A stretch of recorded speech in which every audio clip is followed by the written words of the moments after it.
الحمد لله الحمد لله وكفى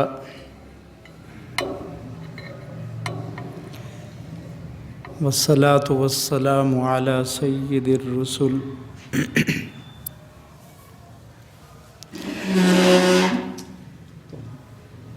على سيد الرسل وأكمل الرسل وأفضل الرسل وأحسن الرسل وأكمل الرسل وخاتم الرسل وخاتم الأنبياء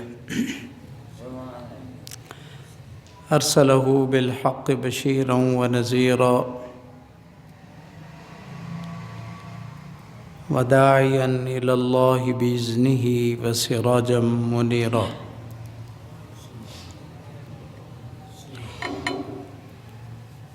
أعوذ بالله من الشيطان الرجيم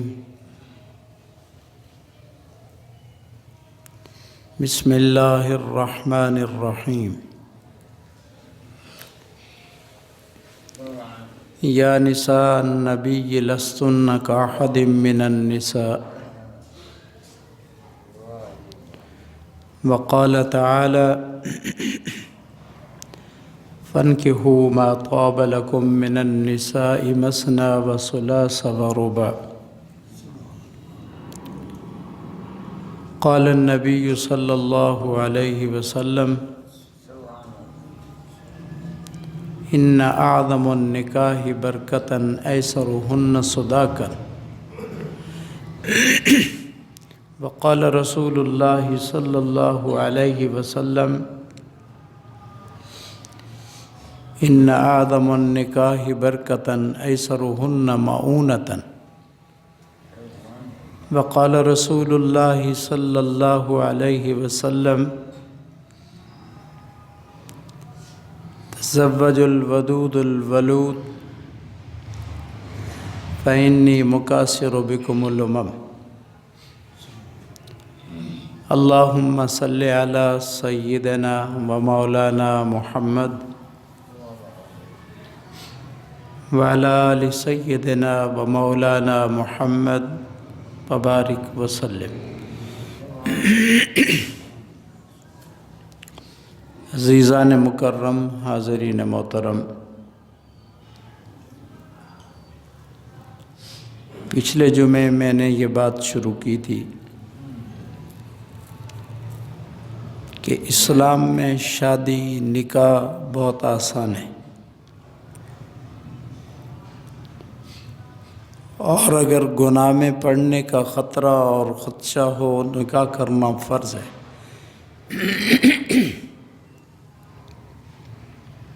اور اگر کسی انسان کو اپنی طبیعت پر کنٹرول نہ ہو،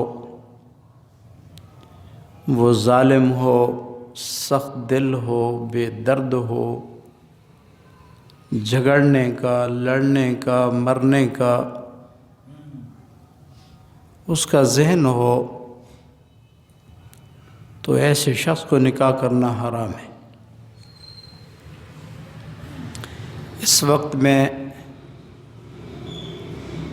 اسی شادی کے متعلق 4 باتیں مختصر نقل کرنے کی کوشش کروں گا۔ پہلی چیز،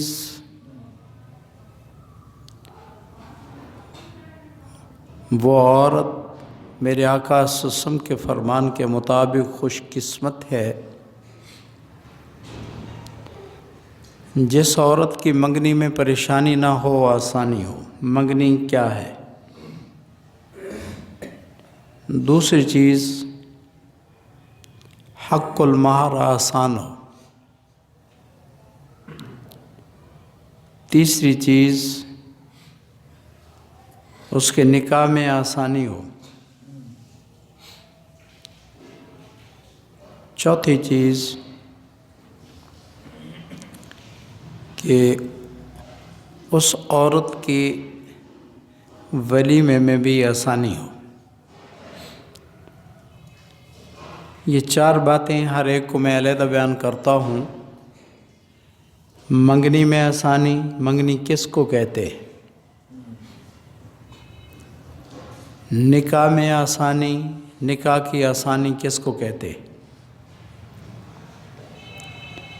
تیسری چیز حق المہر میں آسانی، یہ کس کو کہتے ہیں؟ چوتھی چیز ولیمے میں آسانی، یہ ولیمہ کس کو کہتے ہیں؟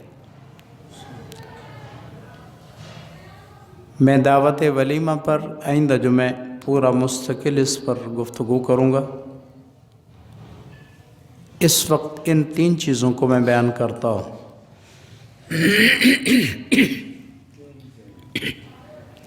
کوئی ایسا نبی نہیں ہے جس نے نکاح نہ کیا ہو۔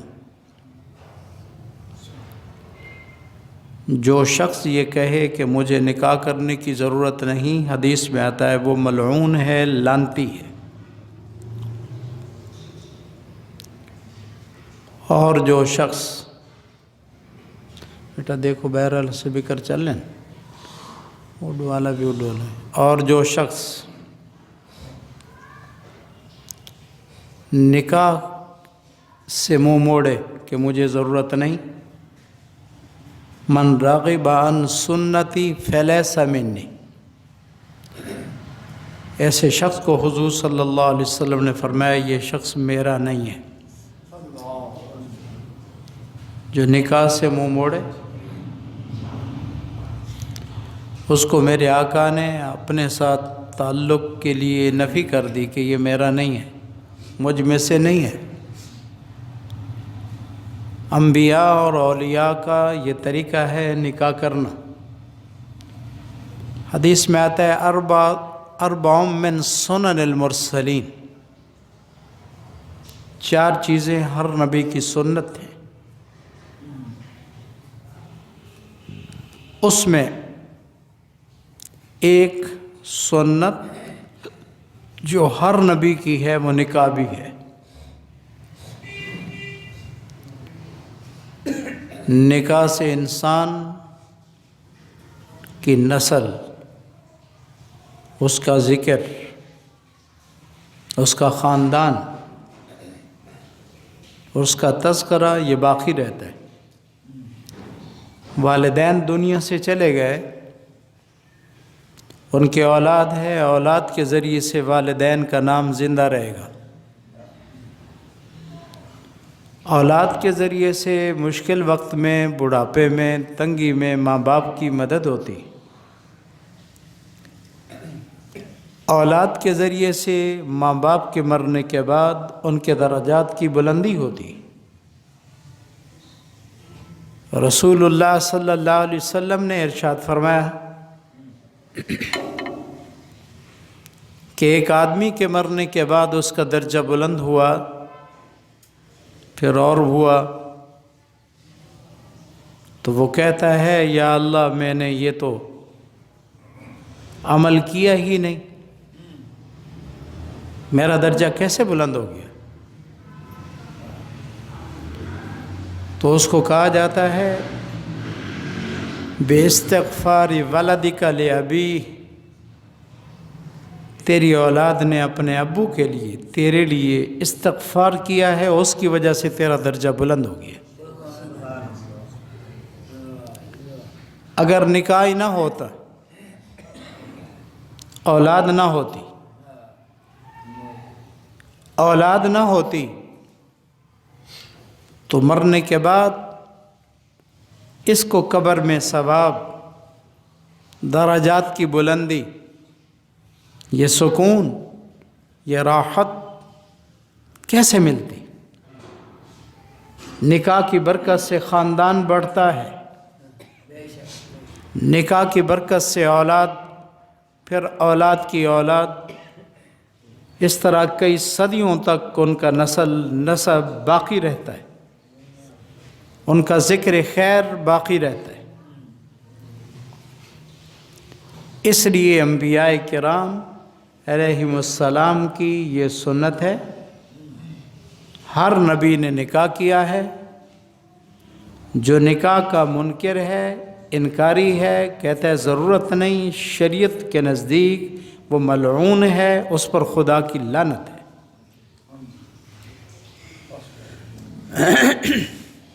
اے حسین نہ کرو،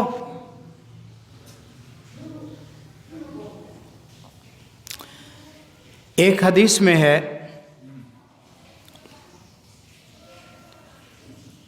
کہ ایک آدمی میرے آقا کی خدمت میں آیا. میرے آقا نے فرمایا تیرا نکاح ہے. یہ حدیث تفصیل کے ساتھ کفایت المفتی کی 6 جلد میں موجود ہے. کہا نہیں نکاح نہیں ہے. فرمایا کوئی لونڈی؟ کہا لونڈی بھی نہیں ہے. فرمایا کیا نکاح کرنے کی تم طاقت رکھتے ہو؟ کہا جی رکھتے. میرے آقا صلی اللہ علیہ وسلم فرمایا فَإِنَّكَ إِذًا مِّنْ إِخْوَانِ الشَّيَاطِينِ. اس وقت تو شیطان کے بھائیوں میں سے ہے، تو شیطان کا بھائی ہے.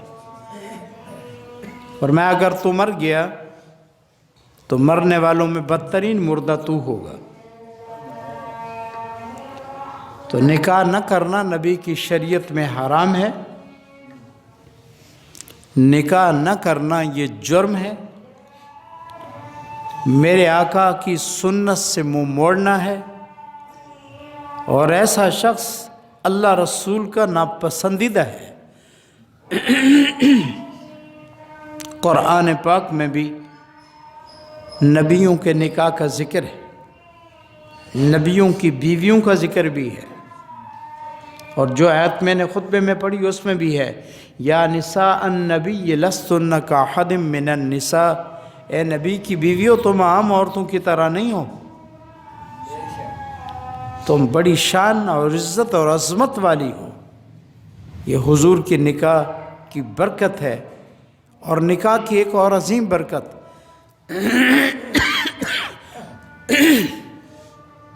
میرے آقا نے فرمایا یا معشر الشباب، اے جوانوں کی جماعت، من استطاعت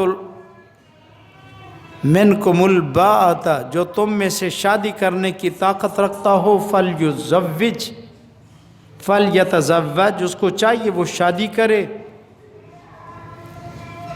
ضرور کرے.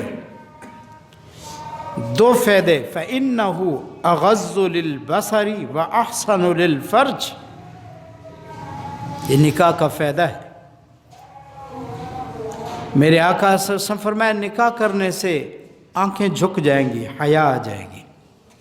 سبحان اللہ ہی کہہ دو گئی. اس کے دیکھنے میں اس کی آنکھ میں حیا ہوگا، حیا. اغض للبصر، آنکھیں نیچے ہو جائیں گی. وہ سوچے گا اگر میں کسی کی عصمت عزت پر ہاتھ ڈالوں گا تو میری بیوی پر بھی کوئی ڈالے گا. میں اگر کسی کی بیٹی کی طرف غلط نگاہ سے ڈالوں گا نگاہ، میری بیٹی بھی موجود ہے. اور وہ حدیث رسول اللہ صلی اللہ علیہ وسلم کی بات عظیم اور عجیب ہے جس میں حضور صلی اللہ علیہ وسلم نے فرمایا من زنا زنیا بأہلہ، جو کس سے زنا کرتا ہے اس کے گھر میں زنا ضرور ہوتا ہے.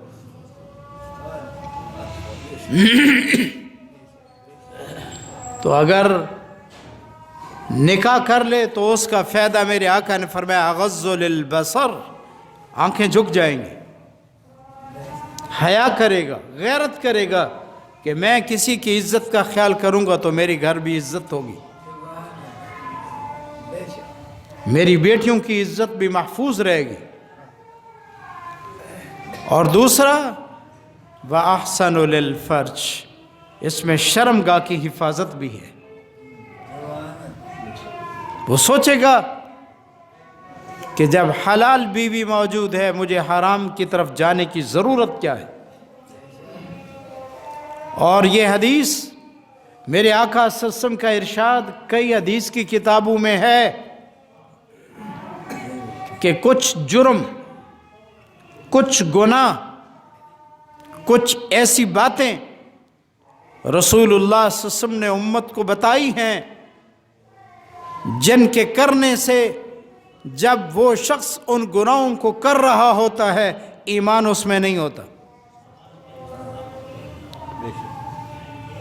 لا یزنی زانی ہین یزنی وہو مومن، فرمایا زانی جب زنا کرتا ہے ایمان نہیں ہوتا، شرابی جب شراب پیتا ہے ایمان نہیں ہوتا، ڈکیٹ جب ڈکیٹی کرتا ہے ایمان نہیں ہوتا، چور جب چوری کرتا ہے ایمان نہیں ہوتا۔ تو اگر اسی حالت میں اس کو کوئی مار دے تو ایمان تو پہلے نہیں تھا، کیا ہوگا؟ تو میں بتا ہی رہا ہوں کہ میرے آقا نے فرمایا نکاح کرو، اغض للبصر، اس سے آنکھیں جھک جائیں گی، حیا آ جائے گی، وَأَحْسَنُ لِلْفَرْجِ، شرمگاہ بھی محفوظ ہو جائے گی، یہ نکاح کی برکت ہے۔ میں نے اس میں کچھ فوائد گنوائے، خاندان باقی رہتا ہے، نسل باقی رہتی ہے، قیامت تک نام باقی رہے گا، مرنے کے بعد ثواب پہنچتا رہے گا۔ باپ نے اولاد کو پڑھایا، اس نے آگے اپنی اولاد کو، اس نے آگے اپنی اولاد کو، قیامت تک یہ سلسلہ چلتا رہے گا، قیامت تک قبر میں ثواب بھی پہنچتا رہے گا۔ اگر شادی نہ ہوتی، نکاح نہ ہوتا، اتنی بڑی سعادتیں اس کو کیسے نصیب ہوتی؟ لیکن توجہ میری طرف، کچھ ایسے لوگ ہیں جن کے لیے اللہ نے ضمانت اور ذمہ داری اٹھائی ہے کہ اللہ ان کی ضرور مدد کرے گا، ضرور۔ جیسے ایک حدیث میں ہے، مظلوم جب بد دعا کرتا ہے اللہ فرماتے ہیں ضرور تیری مدد کروں گا، چاہے کچھ دیر سے مدد کروں گا۔ اسی طرح جو شخص گناہ سے بچنے کے لیے نکاح کرنا چاہتا ہے، وہ فقیر ہے، اس کے پاس دولت نہیں، مال نہیں، عہدہ نہیں، اقتدار نہیں، کچھ نہیں، قرآن نے اس کو ضمانت دی ہے۔ اٹھاؤ اللہ کا قرآن کیا کہتا ہے؟ اللہ فرماتی ان یکونوا فقراء یغنیہم اللہ من فضلہ۔ اتنی بڑی گارنٹی، اتنی بڑی ضمانت، اتنی بڑی تائید، اتنی بڑی حوصلہ افزائی کہ اگر کوئی گناہ سے بچنے کے لیے نکاح کرتا ہے، ان یکونوا فقراء، اگر وہ فقیر ہے، تنگ دست ہے، غریب ہے، یغنیہم اللہ من فضلہ، اللہ اپنے فضل سے اس کو غنی کر دے گا، اس کی ضرورت پوری کر دے گا۔ عام دنیا دار، مالدار، دکاندار، تاجر، عہدیدار اس کو کہے گھبرا نہیں، میں تیرے ساتھ ہوں، چلو یہ کام کرو، اتنا بڑا دل کر کے اس کام کو کر لیتا ہے کہ مجھے فلاں نے کہا، گھبرانے کی ضرورت نہیں۔ قرآن کی آیت کہتی ہے اگر تو گناہ سے بچنا چاہتا ہے، پاک دامن رہنا چاہتا ہے، تو کوئی گھبرانے کی ضرورت نہیں۔ یغنیہم اللہ من فضلی، اللہ اپنے فضل سے تیری ضرورت کو پورا کر دے گا۔ اگر بندوں کے وعدوں پہ یقین ہے تو اللہ کے وعدے پر یقین کیوں نہیں ہے؟ تو نکاح آسان ہے، توجہ میری طرف توجہ رہے۔ ہائے میرے اللہ، 8ویں دن ایک دن آتا ہے، وہ بھی لوگوں کا حال یہ ہے، دین مظلوم ہے، اللہ اس کے رسول کی بات سننے کے لیے مسلمان کے پاس وقت نہیں ہے، کیا اللہ کی رحمت ہم پر برسے گی؟ کیا خیریں آئیں گی؟ ہائے مولانا عبدالشکور دین پوری رحمۃ اللہ علیہ فرماتے تھے نمازیوں کی کئی قسمیں ہیں، ایک نمازی جو ٹھاٹھ کے نمازی، کچھ نمازی 8 کے نمازی، کچھ نمازی کھاٹ کے نمازی، اور کچھ نمازی 360 کے نمازی۔ کیا مطلب؟ فرمایا کچھ ٹھاٹ کے نمازی ہیں، ہر نماز وقت پر جماعت سے اللہ کے گھر میں آ کر پڑھتے ہیں، یہ ٹھاٹ کے نمازی ہیں، یہ جنت میں بھی ٹھاٹ سے جائیں گے، ادھر بھی ٹھاٹ سے جائیں گے اور قبر میں بھی ٹھاٹ سے رہیں گے۔ ابن ماجہ کی حدیث ہے کہ فرشتے آ کر قبر میں اس سے سوال کرتے ہیں، حساب و کتاب شروع ہوتا ہے، وہ مرنے والا یہ سمجھتا ہے کہ نماز مغرب کا وقت آنے والا ہے، سورج ڈوب رہا ہے، نماز عصر ضائع ہو رہی ہے، قضا ہو رہی ہے۔ ابن ماجہ کی حدیث ہے، وہ میت کہتی ہے دعونی اصلی، چھوڑو میں نے نماز پڑھنی ہے۔ یہ ٹھاٹ کا نمازی ہے جو ادھر پڑھتا ہے، قبر میں بھی اس کو نماز کا خیال رہے گا۔ ایک محدث گزرے ہیں جو تابعی تھے، تابعی اس کو کہتے ہیں جو صحابی کا شاگرد ہو، جس کا نام حضرت ثابت بن بنانی ہے رحمت اللہ علیہ۔ ان کے انتقال کے بعد قبر میں دفن کیا گیا، قریب ایک اور قبر بنائی گئی تو ایک اینٹ گری تو دیکھا وہ قبر میں کھڑے ہوئے نماز پڑھ رہے ہیں۔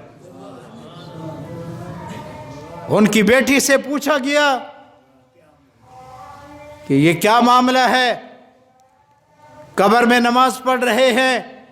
فرمایا 50 سال تو مجھے یاد ہے کہ میرے ابو نماز تہجد میں اٹھتے تھے اور کہتے اللہ اگر کسی کو قبر میں نماز کی اجازت دے مجھے ضرور دینا۔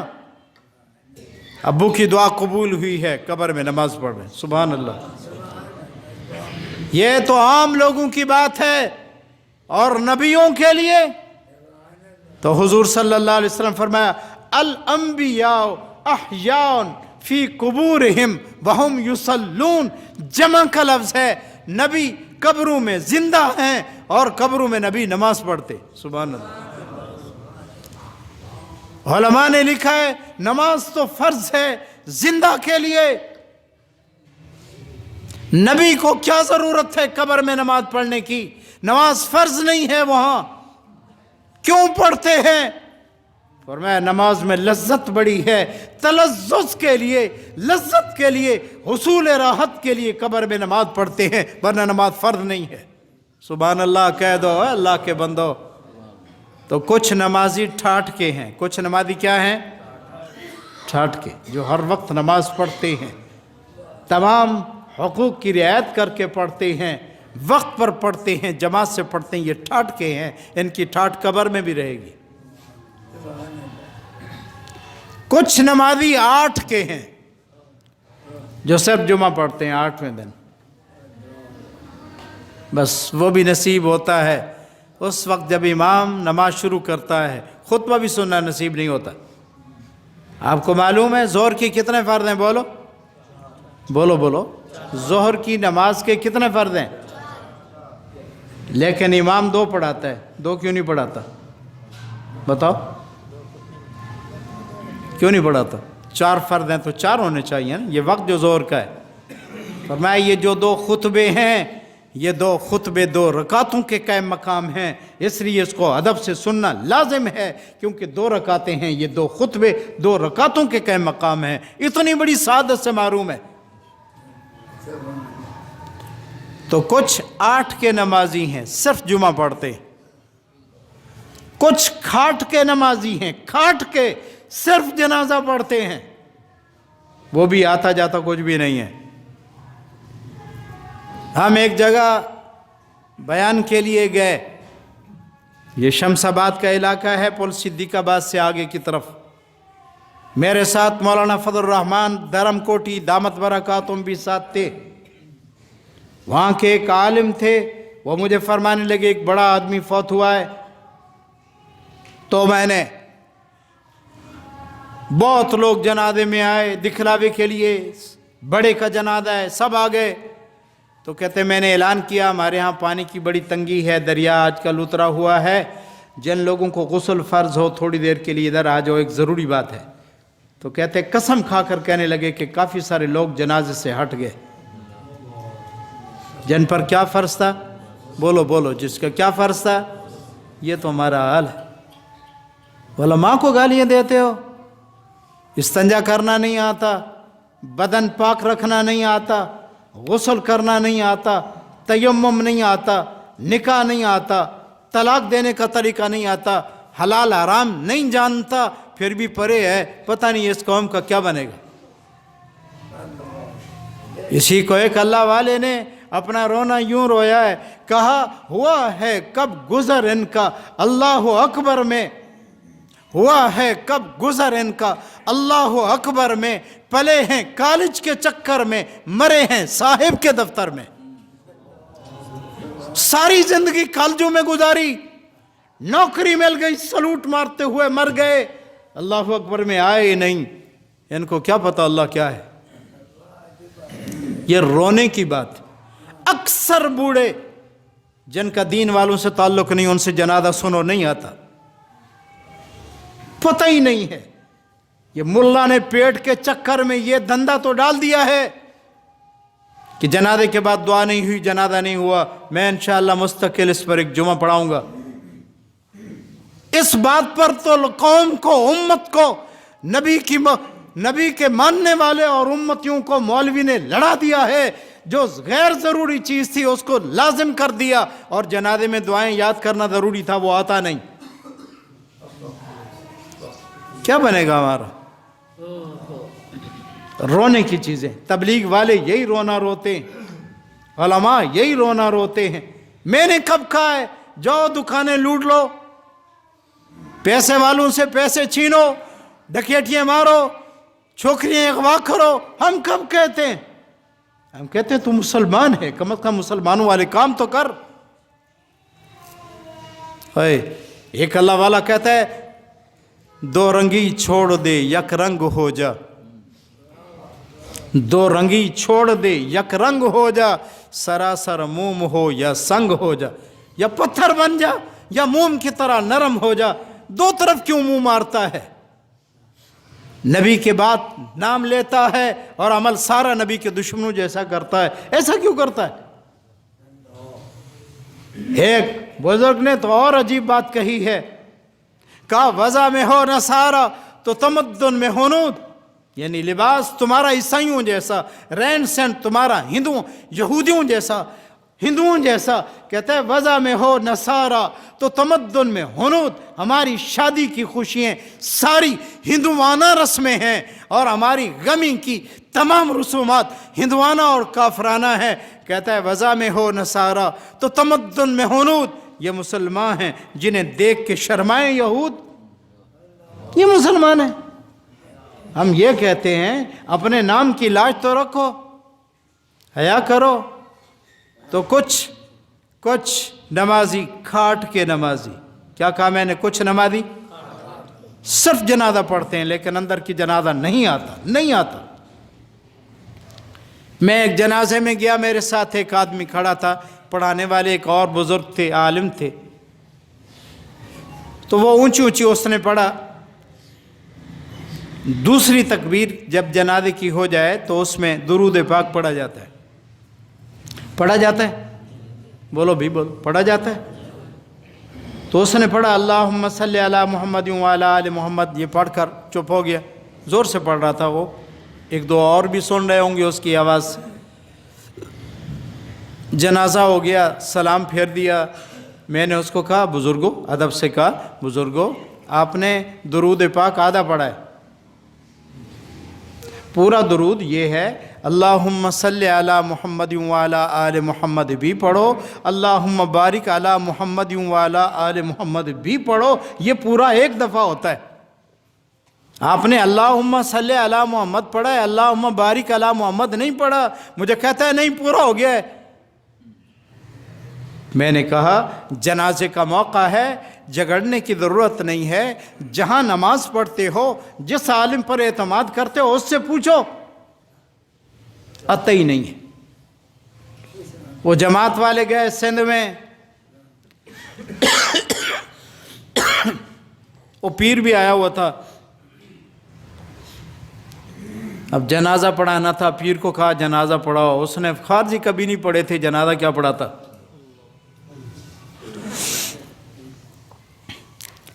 اس نے نماز شروع کی، الحمد پڑھی، ٹوٹی پھوٹی صورت پڑھی، رکوع میں چلا گیا، سجدے میں چلا گیا، مرید ساتھ، جماعت والے ادھر۔ اب یہ بڑے پریشان کہ یہ کیسا جنازہ ہے جس میں رکوع بھی ہے، سجدہ بھی کر رہے ہیں، یہ کیا ہے؟ تو انہوں نے مریدوں سے بات کی کہ یہ جنازہ تو یوں نہیں ہے، وہ کوئی مرید ہمت والا بھی ہوتا ہے، پیر سے کہہ دیا حضرت اس میں تو جنازے میں رکوع نہیں ہوتا، سجدہ نہیں ہوتا، یہ ادھر آئی ہے جماعت، مولوی آئے ہیں وہ یوں کہتے ہیں ادھر ہوگا ان کی طرف، ہماری طرف جو جنازہ ہے اس میں یہ دونوں باتیں ہوتی، جنازے نہیں آتے۔ جی بس صرف ایک حرام بات ہمیں یاد کرا دی ہے، کھڑے ہو کر کہنا حضرات کسی نے لینا ہو مجھ سے لے لینا، اور بندے دا پترا تو اپنے علاقے میں رہتا ہی نہیں، دفع ہو جائے گا اسلام آباد، جہاں مرے گا، تیرا نمبر اور ہے، تو لوگوں کو ملتا نہیں، 3 دن تو فوتگی کی جگہ پر بیٹھا نہیں، تو قرضہ لینے کے لیے کون تجھے تلاش کرے؟ کیوں فراڈ کرتے ہو؟ دیتے ہی نہیں لوگ، ایسے اعلان کر کے بھاگ جاتے۔ میں اسی شہر کی بات کرتا ہوں، ایک ساتھی آیا، اس نے کہا مجھ سے کپڑا لیا ہے فلاں نے، یہ 9,000 کچھ روپے اس کے بنتے ہیں، ان کے بیٹوں کو کہو تم نے کل باپ کی تیجا کیا ہے، کولخانی کی ہے، 11 دیگیں چاولوں کی پکائی ہیں، میرے قرضہ ہے میں نہیں معاف کروں گا، دو۔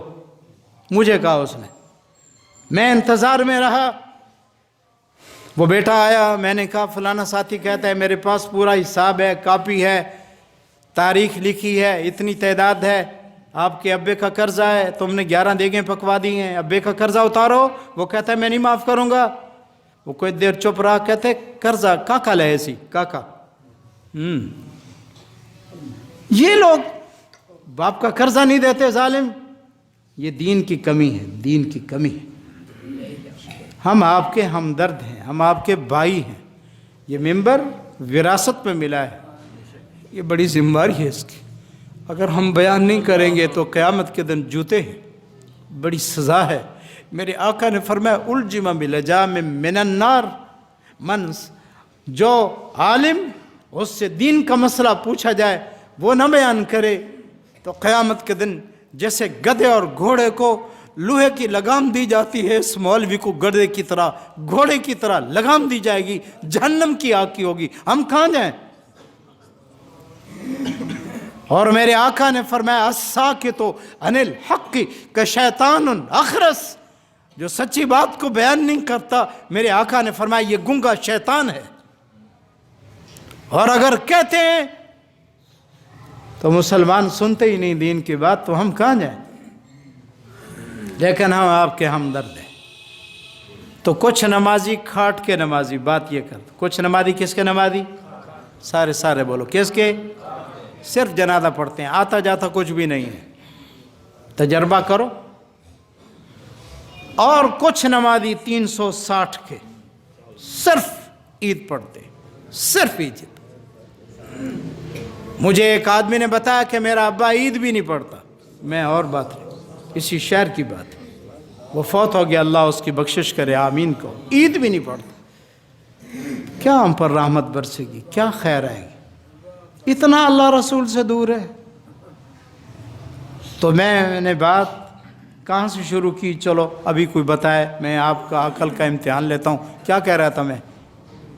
بولو بس بات وہ چاچے ہو سارے، ڈالڈا زیادہ کھاتے ہو، بک بوتی کرتے ہو، دین کی باتیں یاد نہیں رہتی۔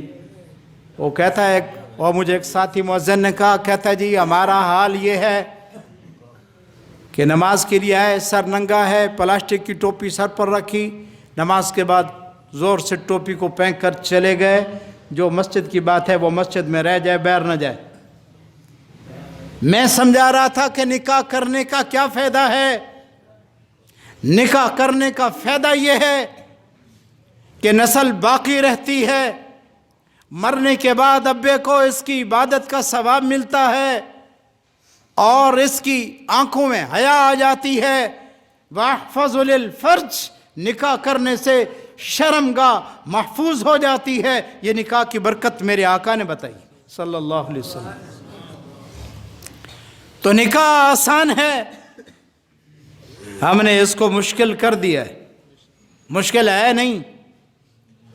اور میں نے بتایا کہ مرنے کے بعد اس انسان کی اولاد کی نیکی کا ثواب اس کو قبر میں برابر ملتا ہے. تو اگر شادی نہیں ہوگی، اولاد نہیں ہوگی، پیچھے دعا کون کرے گا؟ اس پر سمجھانے کے لیے بات آئی ہے، تو میں آئندہ جمعہ اس کی تکمیل کروں گا. اس کو تھوڑا سمجھا دوں. وقت کم ہے، آپ حضرات دیر سے آتے ہو، ترس کرو یار، اپنے اوپر ترس کرو. ہم نے تو ڈیوٹی دینی ہے بابا، کچھ سنے نہ سنے، کئی گھنٹے ہمیں مطالعے میں لگتے ہیں. سچی بات ہے. ہم نے آپ سے کبھی نہیں کہا فلاں کتاب لینی ہے ہمیں دلوا دو، ہمیں پتہ ہے تم نہیں دو گے، اور اس لیے ہم کہتے بھی نہیں. لیکن آپ حضرات اللہ کی بات سننے کے لیے بھی وقت نہیں دیتے ہو، وقت نہیں دیتے. کیا کریں؟ چلو آخری بات میں سمجھاتا ہوں. شادی کرنے سے اولاد ہوتی ہے. شادی کرنے سے کیا ہوتی ہے؟ سارے بولو، کیا ہوتی ہے؟ بہت توجہ کرنا، میری بات بہت عجیب ہے. اولاد ہوتی ہے. اس اولاد سے بھی نبی کو خوشی ہوتی ہے. کیا کہا میں نے؟ اس ہماری اولاد سے بھی کس کو خوشی ہوتی ہے؟ سارے بولو، کس کو ہوتی ہے؟ چلو میں حدیث پڑھتا ہوں تاکہ بات واضح ہو. میرے آقا صلی اللہ علیہ وسلم نے فرمایا تزوج الودود الولود، تم ان عورتوں سے شادی کرو جو بچے زیادہ دیتی ہوں، ولود شوہر سے محبت کرتی ہوں.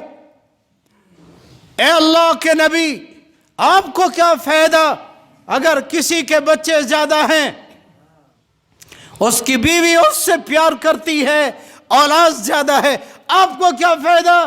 میرے آقا نے فرمایا فَإِنِّي مُكَاثِرُ بِكُمُ الْأُمَمْ، میرے آقا نے فرمایا قیامت کے دن ساری نبیوں کی امتیں ہوں گی، میری امت سب سے زیادہ ہوگی، میں سب سے زیادہ فخر کروں گا، میری امت سب سے زیادہ ہے. سبحان اللہ. اگر یہ شادی نہ کرتا، اولاد نہ ہوتی، نبی کی امت میں اضافہ کیسے ہوتا؟ اور ایک حدیث میں ہے میرے آقا صلی اللہ علیہ وسلم فرمایا انی مکاثر الانبیاء یوم القیامہ، قیامت کے دن میں سب نبیوں کے سامنے فخر کر کے کہوں گا نبیوں میری امت تم سب کی امتوں سے زیادہ ہے. ہماری اولاد سے نبی کو خوشی ہوتی ہے، اس لیے شادی کرنی چاہیے. اور سن رہے ہو بابا، آپ بھی سن رہے ہو؟ تانے نہ دیا کرو جس کے بچے زیادہ ہوں، نبی خوش ہوتا ہے، تو کیوں سڑتا ہے؟ مینے نہ دیا کرو اس کے بچے بہت ہیں، نبی راضی ہوتا ہے. اور اس پر آئی ہے بات تو تھوڑی اور کہہ دوں اس کے ساتھ، توجہ. میرے آقا نے فرمایا میں فخر کروں گا، تو میرے آقا صلی اللہ علیہ وسلم نے اس کی تفصیل بھی بیان کی ہے. فرمایا قیامت کے دن 120 صفحیں ہوں گی. قیامت کے دن کیا ہوں گی؟ سارے بولو 100. سب نبیوں کی امت آدم علیہ السلام سے لے کر رسول اللہ صلی اللہ علیہ وسلم تک ہر نبی ہوگا. اور مرزا تو ملعون ہے، مردود ہے، یہ تو آئے جہنم کے لیے بے ایمان نبی ہونے کا دعویٰ کیا ہے، لعنت ہے اس پر. چھوڑو، میں کہتا ہوں نبی 1,44,000 کم و بیش نبی ہوں گے، ان کی امت ہوگی 120 صفحیں ہوں گی. نہیں جانتے ہیں ہم صف کتنی لمبی ہوگی، اللہ ہی جانتا ہے. کروڑوں اربوں انسان دنیا سے جا چکے ہیں، موجود ہیں، اتنی اور اس سے بھی زیادہ اور مخلوق قیامت تک آتی رہے گی. فرمایا 80 صفحیں صرف میری ہوں گی. سبحان اللہ. اور 120 صفوں میں سے 80 نکالو، باقی کتنے بچے؟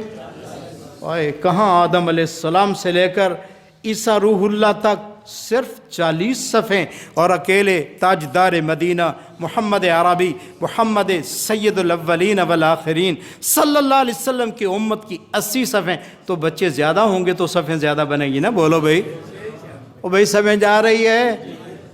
اس لیے تو ہم نمازوں میں ٹانگیں چوڑی نہیں کرتے کہ ایک آدمی 4 آدمیوں کی جگہ لے لے.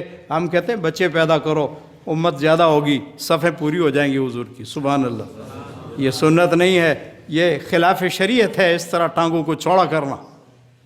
تو شادی کے میں نے فوائد بیان کیے کہ اس میں یہ فائدہ ہے، یہ فائدہ ہے، اور آخری میں نے جو فائدہ بتایا کہ اس سے میرے آقا کو خوشی ہوتی ہے، فخر کریں گے کہ میری امت زیادہ ہے، اس لیے بچے مرواؤ نہیں، منصوبہ بندیاں مت کراؤ، بچے ہونے چاہیے، یہ قتل ہے۔ اللہ پاک ہم سب کو دین کی سمجھ دے، عمل کی توفیق دے۔ جو باقی رات بات رہ گئی ہے، زندہ رہے تو آئندہ جو میں بیان کریں گے۔ وآخر دعوانا الحمدللہ رب العالمین۔